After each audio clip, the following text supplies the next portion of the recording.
Mario Rivadulla presenta Teledebate con Ramón Reyes, Alex Jiménez y Dilenia Cruz. Teledebate, objetivo y veraz, siempre fiel a la verdad. Sean todos bienvenidos, estimados amigos televidentes, a esta nueva entrega de Teledebate, donde, Dios mediante, estaremos con ustedes compartiendo por la próxima hora algunas informaciones, noticias, comentarios de actualidad. La frase de hoy dice así: no hay monarca más poderoso que un periodista honrado. Esta reflexión corresponde a José Martí. Hacedores de la historia, pues tenemos que en el año 1875, a la edad de 65 años, fallece en Santo Domingo el militar y músico Juan Bautista Alfonseca. Poco conocido del público, está considerado como el precursor del merengue y el primero que lo llevó al pentagrama, incorporándolo a su repertorio a finales de los años 40 del pasado siglo. Fue también el primero que enriqueció sus creaciones musicales con letras de gran lirismo. Compuso la música del himno de la independencia, cuya letra fue escrita por Félix María del Monte. En 1945, los Estados Unidos arrojan la segunda bomba atómica sobre la ciudad de Nagasaki. Tanto esta como la primera fueron ordenadas por el presidente Harry Truman, ante el número mucho mayor de bajas de militares estadounidenses y de soldados y civiles japoneses que se estimó en caso de intentar una invasión de Japón. Hacia finales de 1945, el número de muertes reportadas en Nagasaki y Hiroshima, donde tuvo lugar el primer ataque, era de 246.000, de los cuales solo la mitad fue en los días de los bombardeos. Las restantes muertes fueron atribuidas a secuelas de la radiación.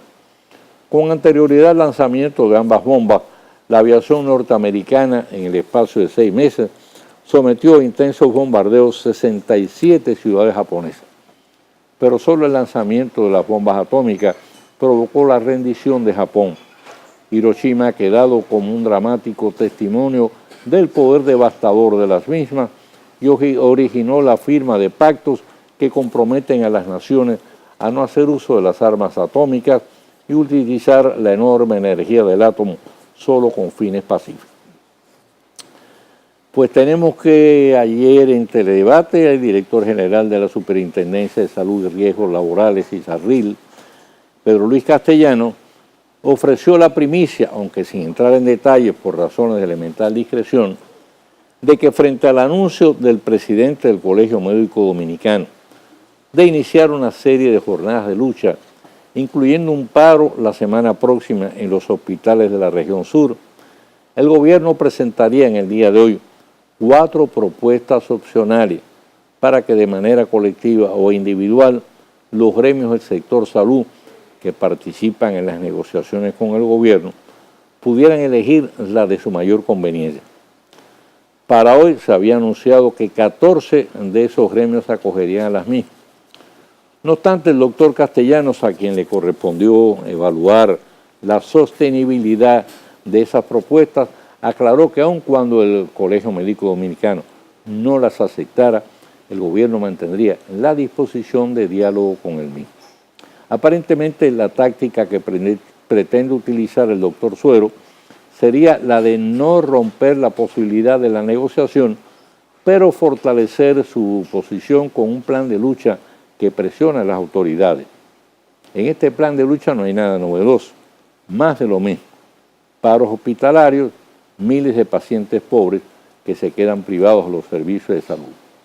Queda por ver si el gobierno está en disposición de continuar el diálogo a estas condiciones y ceder a las exigencias de Suero, quien ahora mismo, pues, en vez de asumir el compromiso de que ningún paciente pobre se quede sin atenciones médicas en los hospitales públicos, lo que lanzó fue un grito de guerra que no le va a respiro al gobierno.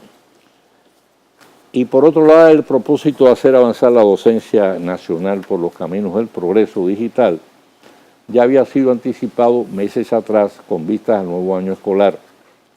Ayer los técnicos y funcionarios que trabajan en el proyecto que lleva el nombre de República Digital se reunieron en Palacio con el presidente Danilo Medina para ofrecer los detalles del mismo, que tiene como meta impulsar una revolución que coloque la docencia nacional más cerca de las modernas corrientes de avance educativo.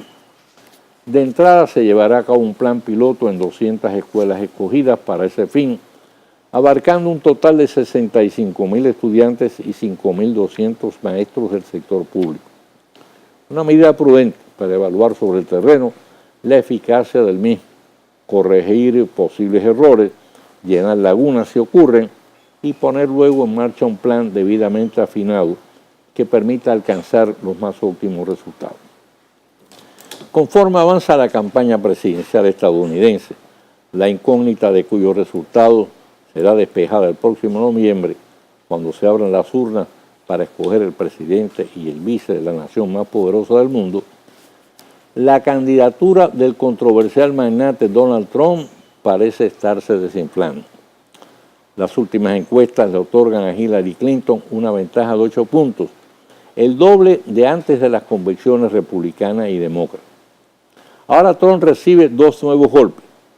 Por un lado, la renuncia de Wadi Gaitán, el segundo de sus portavoces hispanos, de origen hondureño, y por otro, el más contundente, en un documento que suscribe medio centenar de líderes y exfuncionarios de alto nivel de gobiernos republicanos anteriores, donde expresan las más serias objeciones a la candidatura de Trump, que sería, dicen, un presidente peligroso que pondrá en riesgo la seguridad y el bienestar de la nación.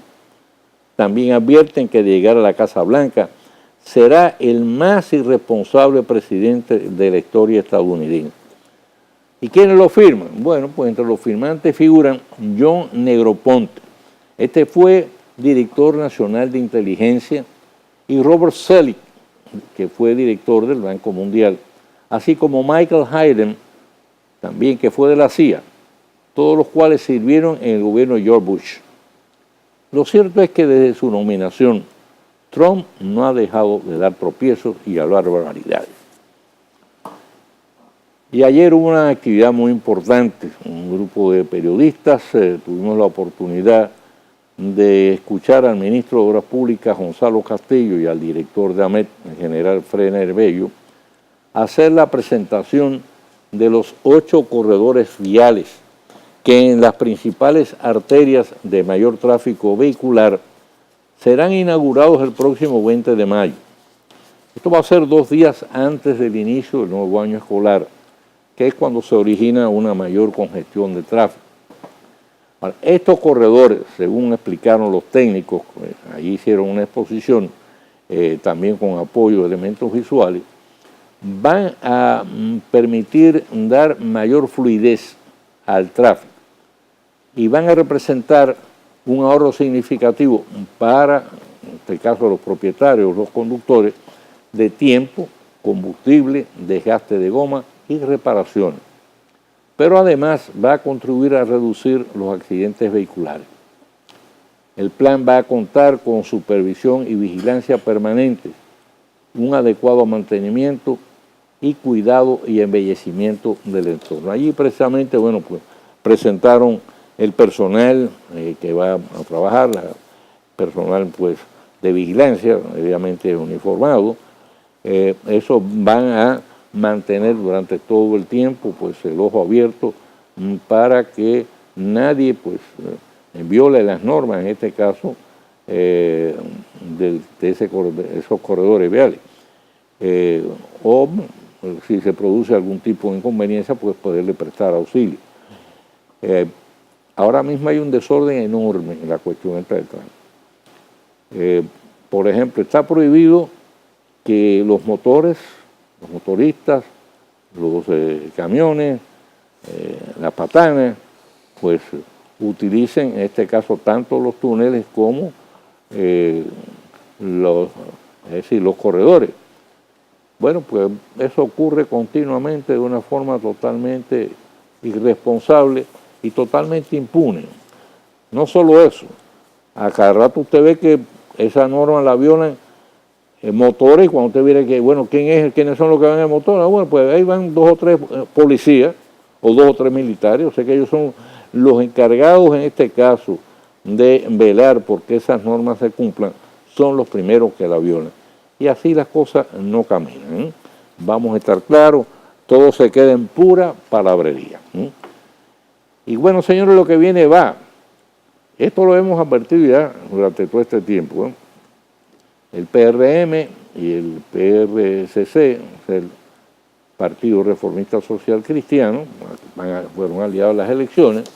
Digo, una parte, la otra parte pues se quedó apoyando a la reelección del presidente Danilo Medina. Mantienen la misma postura, rechazar la llamada regla de oro. Según ellos, bueno, aquí lo que hay que aplicar es el criterio de la mayoría de votos para la conformación de los bufetes municipales. Califican de procedimiento democrático. Desde un punto de vista teórico tienen toda la razón. Es decir, la democracia en definitiva es el gobierno de las mayorías. O sea, las normas, las medidas, las disposiciones se toman por mayoría de votos. Así que sin duda, en ese sentido, tiene muchísima razón.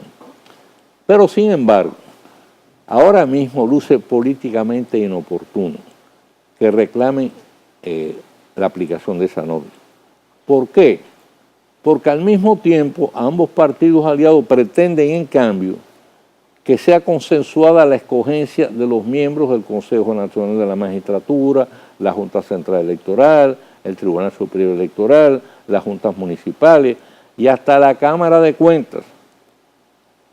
O sea, una contradicción evidente. O sea, por un lado plantean que se aplique la norma de la mayoría, que es legítimo, pero por otro lado entonces, es decir, desconocen totalmente en ese sentido porque se aplique esa norma. Y el secretario general del PLD, Reinaldo Párez Pérez, les acaba de recordar que lo que viene va, que el partido gobierno pudiera aplicar la misma norma en el Senado, donde dispone de una abrumadora mayoría, rechazando toda posibilidad de consenso con una oposición cuya representación es mínima, es escuálida, siendo así que es a ese cuerpo congresual, al Senado, al que le corresponde constitucionalmente y de manera exclusiva la facultad de escoger los integrantes de esas instancias. Ese es un riesgo que ya se había advertido a un partido, lo habíamos dicho aquí varias veces, donde lamentablemente parece que una parte de la dirigencia actúa impulsada por la pasión y no por la razón. Vamos a hacer la pausa y retornamos.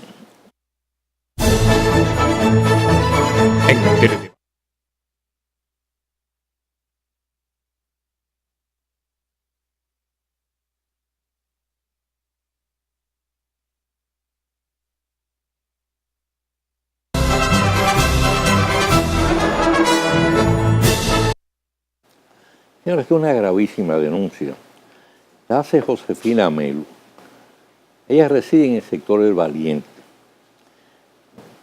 Ella dice que fue asaltada a punta de cuchillo, en hora de la noche cuando se dirigía hacia su domicilio, por 2 adolescentes de 15 y 18 años. Entonces la despojaron de un celular y de 3.000 pesos. Una mujer que se ve, ahí aparece la fotografía en los periódicos, se ve que es de origen humilde. Entonces, ¿qué hizo ella? Bueno, lo que corresponde hacer en toda sociedad organizada y civilizada. Fue al destacamento policial, hizo la denuncia. Entonces, estos jóvenes fueron detenidos. Pero, con gran sorpresa de su parte, se encontró que en vez de ser sometidos, a la mañana siguiente los habían liberado. Y entonces, ¿qué hicieron estos 2 adolescentes? Bueno, la visitaron en su casa para amenazarla de muerte otra vez con una punta de cuchillo junto a sus 3 menores hijos si persistían la denuncia. Entonces ella culpa al teniente del puesto. Dice que este habría recibido 10.000 pesos por liberar a los asaltantes. Se requiere una investigación para confirmar la veracidad de la denuncia. Pero además brindarle protección y reapresar a los delincuentes.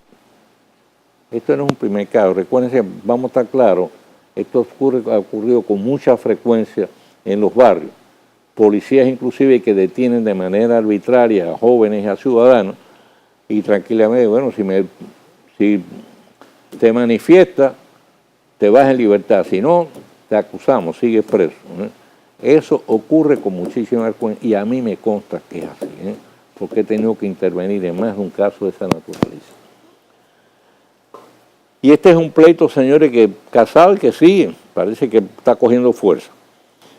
Ya lo comentamos en días recientes, dijimos que, bueno, esto se apartaba de la norma porque no era un pleito político.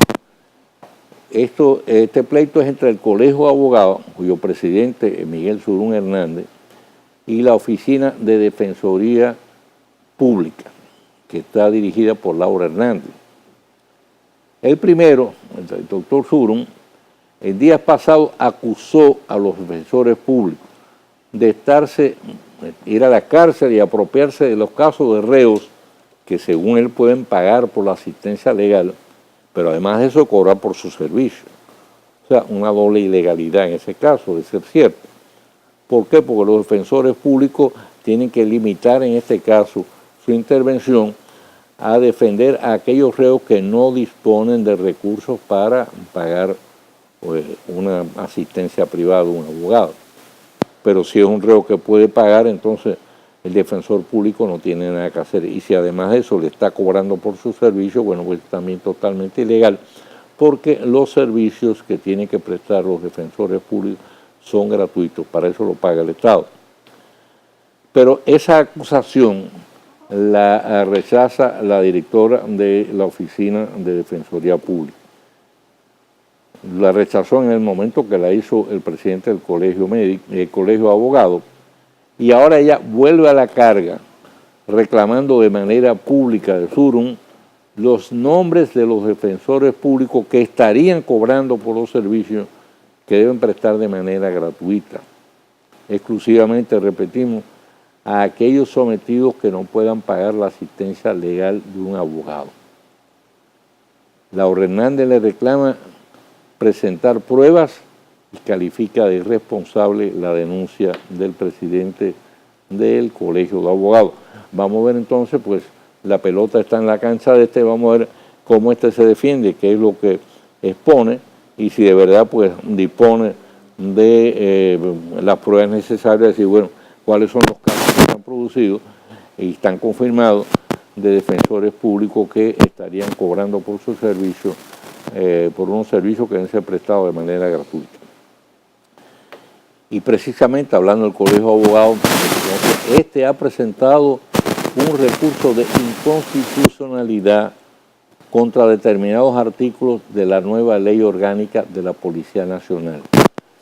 Pero de manera específica, el presidente del gremio profesional señala que está violando los pactos internacionales de derecho al trabajo al negar la posibilidad de que fuera de las horas de servicio policial puedan prestar asistencia legal los agentes que son también abogados, o sea, que puedan ejercer su carrera y cuyo número, una cifra realmente que llama la atención, dice que son unos 8.000 agentes de la uniformada que son abogados. Eso quiere decir que más de una cuarta parte de los miembros de la uniformada es poseedor del correspondiente título para ejercer en los tribunales. Y es una cifra que llama la atención, porque uno entiende que gran parte de los integrantes del cuerpo policial son de bajo nivel educativo. Pero seguramente no faltan quejas y denuncias, aunque no se hayan puesto en movimiento público, de que algunos agentes, sobre todo oficiales, que ejercen el derecho, pudieran estar influyendo los fallos de algunos jueces válidos de su condición de miembros del cuerpo de orden público. Sobre todo, repetimos, si son oficiales de algo rango. Habría que ver eso. Vamos a hacer la pausa y regresamos.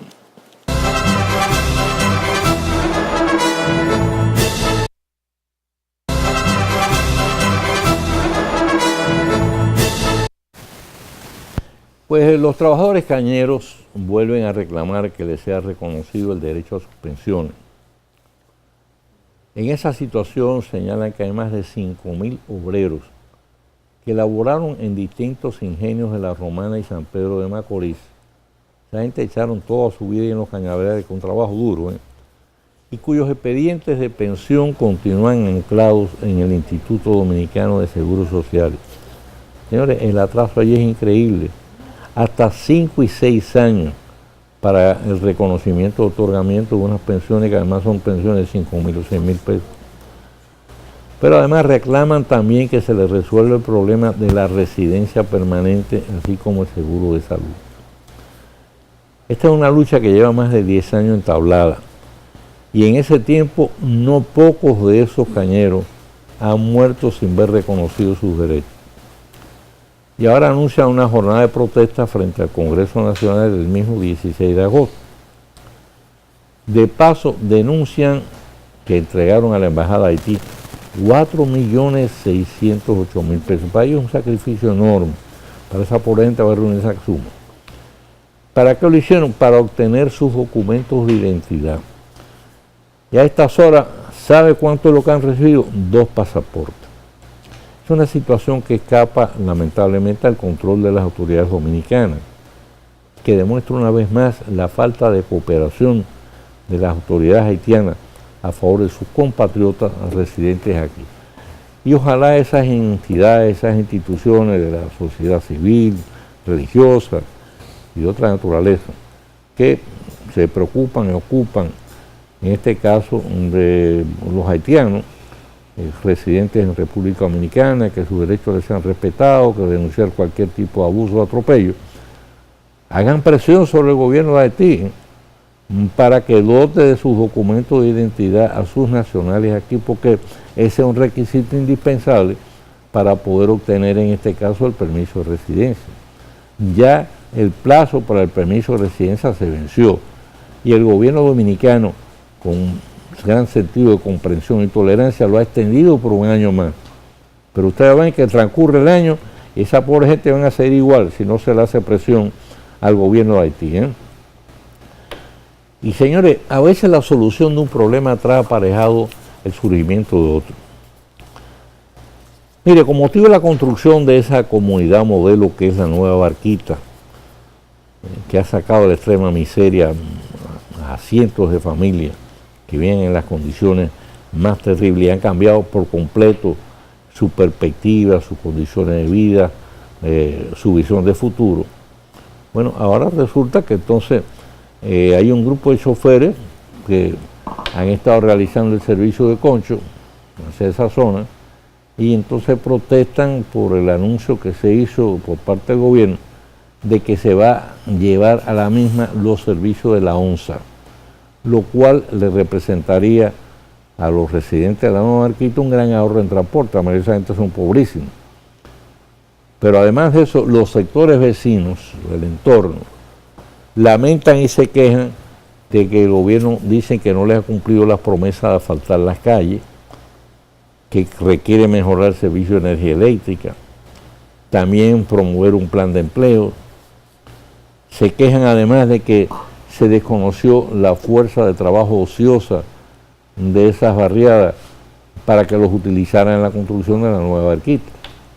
Claro, la Nueva Barquita ahora, para esa gente que vive en condiciones también marginales, pues representa, bueno, imagínense, nada, es decir, un estímulo, pero al mismo tiempo la aspiración de poder también disfrutar de ese tipo de mejoría en las condiciones de vida. Pero imagínense, la barquita costó como 5.000 millones de pesos, entonces no se pueden hacer muchas barquitas con los fondos del gobierno. Ahora, la Comisión Interamericana de Derechos Humanos está mostrando una gran preocupación por la situación peculiar que se está dando en Nicaragua. El presidente de Nicaragua, Daniel Ortega, que ya creo aspirando al tercer periodo consecutivo, acaba de lograr de la Suprema Corte, integrada por un grupo de magistrados nombrados por él, sumisa, complaciente, igual que ocurre en Venezuela, bueno, obtuvo un fallo donde tranquilamente despojó de su condición de legisladores a 27 diputados del opositor Partido Liberal, o sea, de un cantazo, un solo fallo, no uno ni dos, 27 de una vez, le barrió. Y al mismo tiempo le ha entregado la dirección de ese partido, que es el principal partido de oposición, ya va a dejar de ser, a un elemento que está al servicio del propio Ortega. Daniel Ortega busca de nuevo la reelección, creo que es la tercera, y como se ve no repara en maquinaciones turbias y ilegales para lograr su propósito. Al final de cuentas, él marcha por el mismo camino dictatorial, aunque con armas diferentes, pero el mismo camino, con el mismo resultado de Anastasio Somoza. O sea, la permanencia indefinida en el poder, aunque usando otros métodos que no son sangrientos, no son sanguinarios, pero resultan igualmente arbitrarios. Y bueno, por otro lado, señores, pues tenemos que hay una voz de alerta ahí en educación, salud pública, y los padres tienen que tener un mínimo de responsabilidad. No pueden permanecer sordos e indiferentes ante la voz de alerta que está lanzando el pediatra Jimmy Barranca, señalando que está aumentando la cantidad de niños con diabetes mellitus. Lo atribuye a alimentos cargados con grasa, falta de ejercicios, demasiado tiempo pegado a la televisión, al Pokémon, a otros juegos que terminan por idiotizarlo, lo vuelven unos adictos, y el abuso de bebidas cargadas de edulcorantes. El profesional de la salud sugiere controlar el expendio de los productos que en establecimientos que están ubicados pues alrededor de los centros escolares, y van todos los muchachos, entonces imagínense, ¿qué es lo que les sirven ahí? Pues son precisamente toda una serie de productos que lo que contribuyen es a elevar los niveles de glucosa en la sangre, aunque eso con la edad ocurre algo de eso, pero un muchacho de 8, 9, 10 años no tiene por qué, salvo que sea por razones de herencia, no tiene por qué presentar esa situación que lo coloca precisamente en el plano de convertirse de manera prematura en un diabético y quedar sometido de por vida prácticamente, pues, o esclavo a unos tratamientos crónicos y permanentes.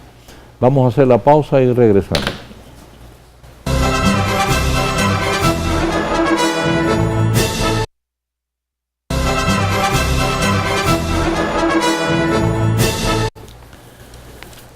Bueno, aquí tenemos, señores, pues una actividad que va a ser celebrada el próximo jueves, este jueves, a las 11 de la mañana, en el Salón Multiusos de la Junta Central Electoral. Eso está en la avenida Gregorio Luperón, esquina de la 27 de febrero, en la Plaza de la Bandera. Esa actividad la organiza la Junta Central Electoral y el Fondo de las Naciones Unidas para la Infancia, UNICEF, con motivo de la presentación del avance en la implementación de la estrategia de fortalecimiento del registro oportuno de nacimiento. Mire, esto es muy importante.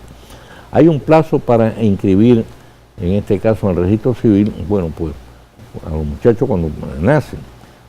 Muchos padres dejan transcurrir ese plazo y después de eso no se ocupan ni preocupan de inscribir el nacimiento de la criatura. ¿Qué ocurre?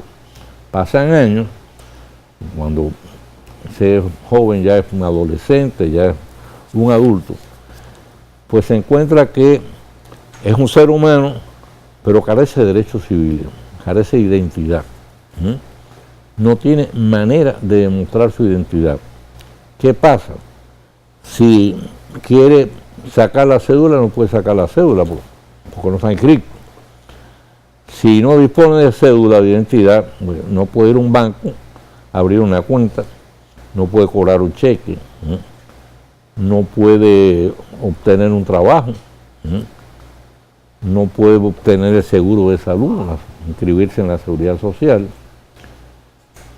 no puede comprar una casa, no puede hipotecar una casa. Tranquilamente, señores, no es un ciudadano, es una persona, un ser humano pero no es un ciudadano, carece completamente de derechos civiles. Entonces, ¿qué pasa? El proceso, entonces, a partir de ahí, el proceso para poder, entonces, inscribirse, tiene que comenzar por inscribirse, entonces el proceso para inscribir su nacimiento, señor, es complejísimo y es costosísimo.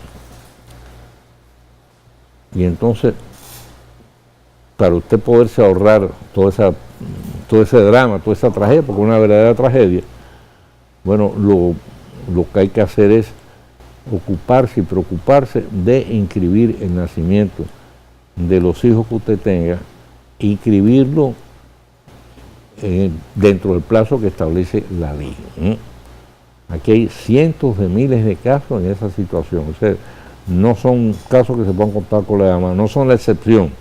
No, son cientos de miles de niños que nacen en el país cuyos nacimientos no han sido inscritos. Y por consiguiente, repetimos, carecen de los derechos civiles. Son seres humanos, pero no son ciudadanos. Así que es importante este trabajo que han venido haciendo la Junta Central Electoral, sobre todo, que hay que reconocérselo. La Junta Central Electoral no solo es ocupada de las elecciones, este trabajo lo viene haciendo desde hace bastantes años, y gracias a eso miles y miles de dominicanos hoy han resuelto su situación, y con la preocupación en este caso la UNICEF, porque la UNICEF es el organismo dedicado a la niñez que pertenece a las Naciones Unidas, y lógicamente le toca muy de cerca esa inquietud, esa preocupación de que los niños sean debidamente inscritos en su momento. Y por otro lado, bueno, pues tenemos, señores, que el presidente de Aproleche, se llama Eric Rivera. Él también encabeza la llamada Confederación Nacional de Productores Agropecuarios. Y él dice, y tiene toda la razón, que el país pudiera ser competitivo, o sea, la producción agrícola del país pudiera ser competitiva en toda una serie de rubros que se consideran sensibles. Entre ellos menciona el arroz, que es el principal cultivo de la República Dominicana, el que emplea más gente, el que satisface todos los requerimientos de la dieta nacional, el que hace mayores aportes al Producto Interno Bruto. El ajo, la cebolla, el pollo, el cerdo, entre otros. Que el país puede competir perfectamente con los productores norteamericanos si los Estados Unidos eliminan los cuantiosos subsidios que le otorgan a sus agricultores, a sus productores. ¿Saben cuánto a cuánto ascendió el tiro rápido? Perdón, cuánto ascendió el subsidio que el año pasado entregaron las autoridades norteamericanas al gobierno de los Estados Unidos a sus productores agrícolas? Casi 50.000 millones de dólares en un solo año. Entonces el productor norteamericano, pues lógicamente está en condiciones de privilegio para poder competir con ventaja, una competencia totalmente desleal con el productor nacional, en la medida en que, de acuerdo al pacto que se firmó comercial de DR-CAFTA, que ha beneficiado a uno, por ejemplo, al sector de zona franca, pero mantiene en zozobra al sector agropecuario nacional, pues de acuerdo a ese pacto se va desgravando de manera periódica, se van desgravando toda una serie de productos que se producen en el país para que puedan venir del extranjero sin pagar derechos arancelarios. Y es lógico que en esas condiciones de privilegio, de los cuantiosos subsidios que reciben los agricultores norteamericanos, de toda la protección de que gozan allá y que desgraciadamente no disponen los productores nuestros aquí, es imposible la competencia. Por más eficientes que sean los productores nuestros, así la competencia resulta totalmente desequilibrada, totalmente desleal, y no hay manera en ese caso de que se pueda igualar en este caso las condiciones del producto nacional con las del producto extranjero, no en calidad, sino que estamos hablando de cuestión de precio. En otra oportunidad ya lo hemos dicho y ahora lo vamos a repetir. Eso es una competencia de león suelto a mono amarrado. Y este es el papel que nos toca jugar a nosotros en ese drama. Por otro lado, es oportuna, señores, la propuesta de que se prohíba la importación de gomas usadas para reducir el riesgo de accidentes de tránsito. Eso lo han hecho, lo están planteando a los transportistas, me parece muy bien, pero ellos debieron haberse preocupado y ocupado eso también, de que sus vehículos no circulen en esas condiciones. Pero por otra parte hay que preguntar la cosa. Ven acá, y las autoridades no tienen que estar atentas para impedir que vehículos de cualquier clase, sea automóviles, camiones, patanas, transiten esas condiciones. No tienen que estar también atentas a que no transiten por los túneles y elevados, al igual que hacen los motores y las motocicletas, a menudo conducidas por militares y agentes policiales. No tienen que velar porque camiones cargados de materiales de construcción estén debidamente cubiertos, van a cielo abierto, arrojando todo el material, y otros adecuadamente amarrados. ¿De qué valen las prohibiciones si las autoridades no hacen nada por aplicarlas? Ese es el punto. Señores, hacemos la pausa y regresamos con el tiro rápido de hoy.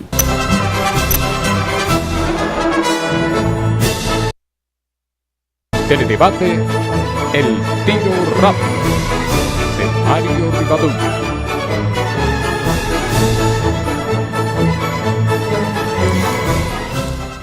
En días recientes, el Ministerio de Recursos Naturales y Medio Ambiente informó que el país ha aumentado su reserva forestal en los últimos años y dispone de una cobertura boscosa de un 39%, suficiente y superior a los estándares requeridos. Técnicos del mismo lanzaron un reto público a quienes cuestionan ese crecimiento y a presentar estudios que demuestren lo contrario.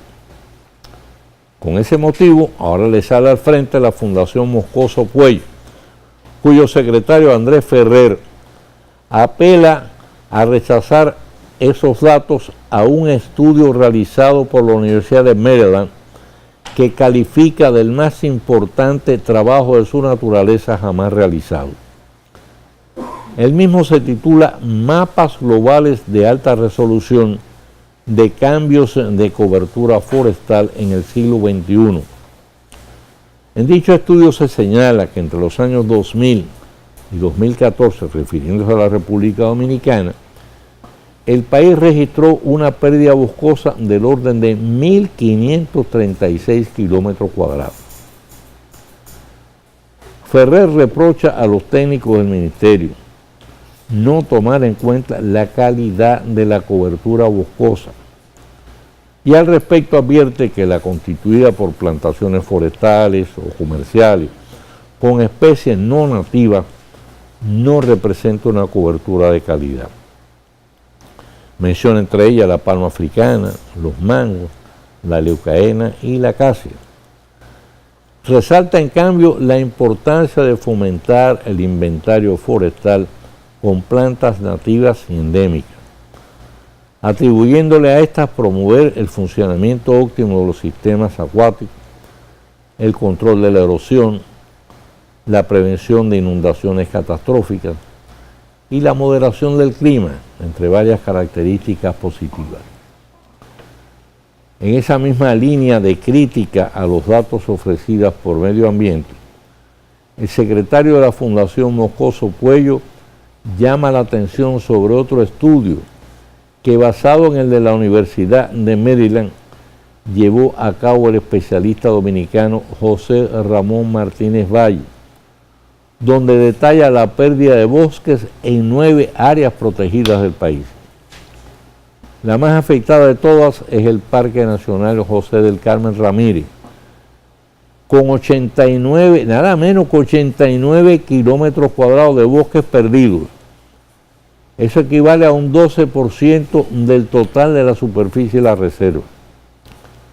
Otras áreas que han sido altamente afectadas, según ese estudio, han sido la Sierra de Bauruco, donde se han perdido 58 kilómetros de bosques, los Haitíes con 43, la de Alto Mao también con la misma cifra. Todas representan vastas extensiones de pérdida de riqueza y protección boscosa. Ayer, precisamente con motivo de la celebración del aniversario de la fundación del Jardín Botánico Nacional, su director Ricardo García advirtió que unas 1.300 especies endémicas de la flora dominicana, de las 6.000 que constituyen en número redondo el valioso inventario natural del país, están en riesgo de desaparecer.